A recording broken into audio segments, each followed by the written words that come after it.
ni ijambo rijanye n'uyu munsi ra muri Matayo igice ca 21.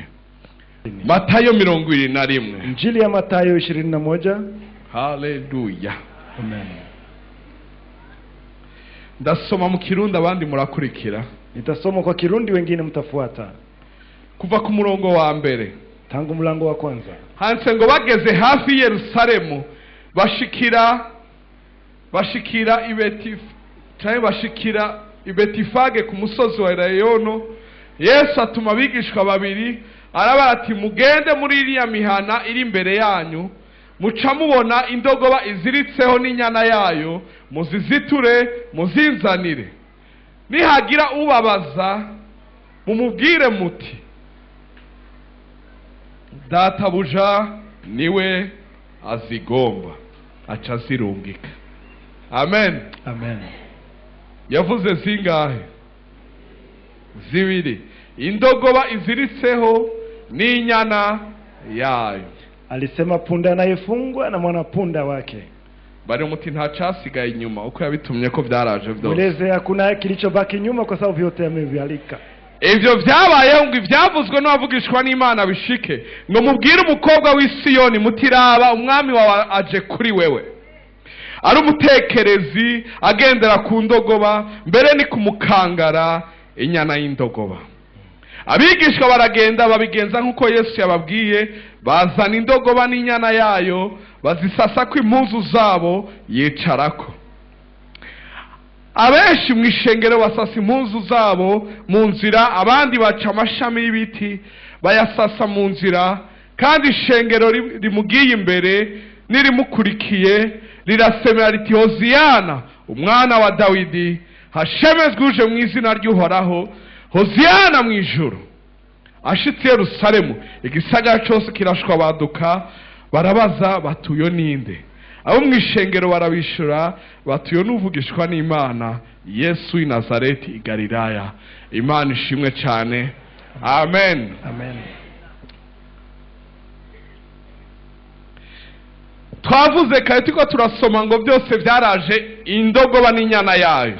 Tumesema wakati tulikuwa tukisoma kwamba vyote vilikuja punda na mwanapunda wake. Mugabo muri Mariko katika Injili ya Marko kumva inyana y'indogoba. Wanasema kuhusu mwanapunda. Muri Luka katika Injili ya Luka dusoma naho nyene inyana y'indogoba. Wanasema mwanapunda pia. Muri Yohana katika Injili ya Yohana naho nyene twumva ngo inyana y'indogoba. Nao wanasema mwanapunda. No mu vugishwa bwa Zekaria na Yesaya katika unabii wa Zekaria na Yesaya naho nyene twumva ngo inyana y'indogoba. Wanasema pia mwanapunda. Akavuga umukangara. Wanasema mtoto Matayo wenyene. Matayo pekee niyo avuga ngo ndiye anasema muziziture muwafungue barazizana wakazileta. Imana ishimwe cyane. Amina.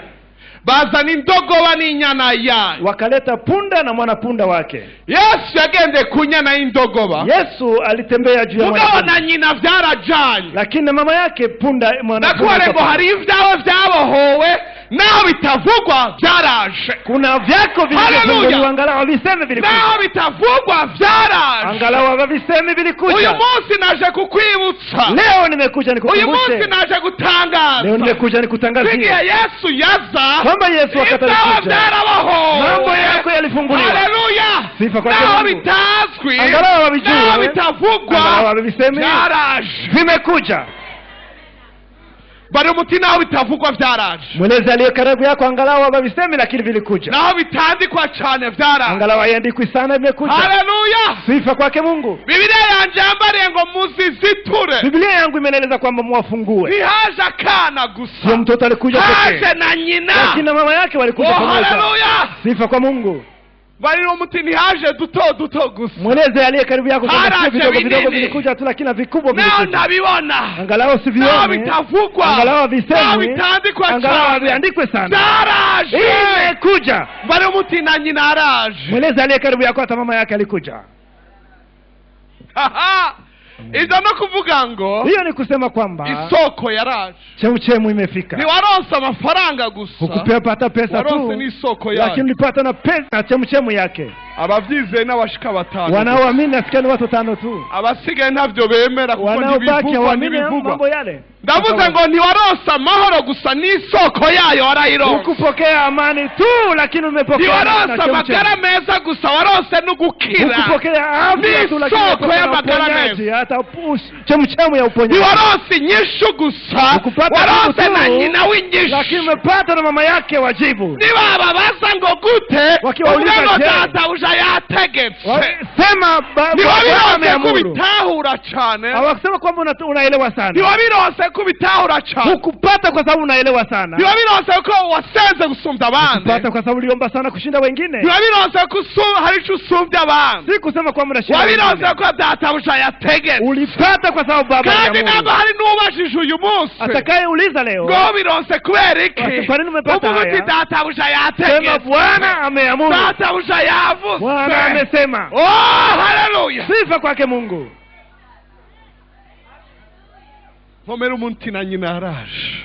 Mgusa ale karibu ya kumwambia kwamba hata mama yake amefika. Biblia yanje yambariye. Biblia yangu inasema basasa kuri yo ndogoba Yesu yagendeye. wakatandika mavazi juu ya ile mugabo basasa no kuri nyina. Lakini na kwenye mama yake, kwa mama yake pia Bakanda wakatandika. kubarire. Sikiliza nikwambie. Ibyawe Mambo yako byaje kubera Yesu. ilikuja kwa sababu ya Yesu. Byazananye n'icubahiro. Ilikuja pamoja na heshima.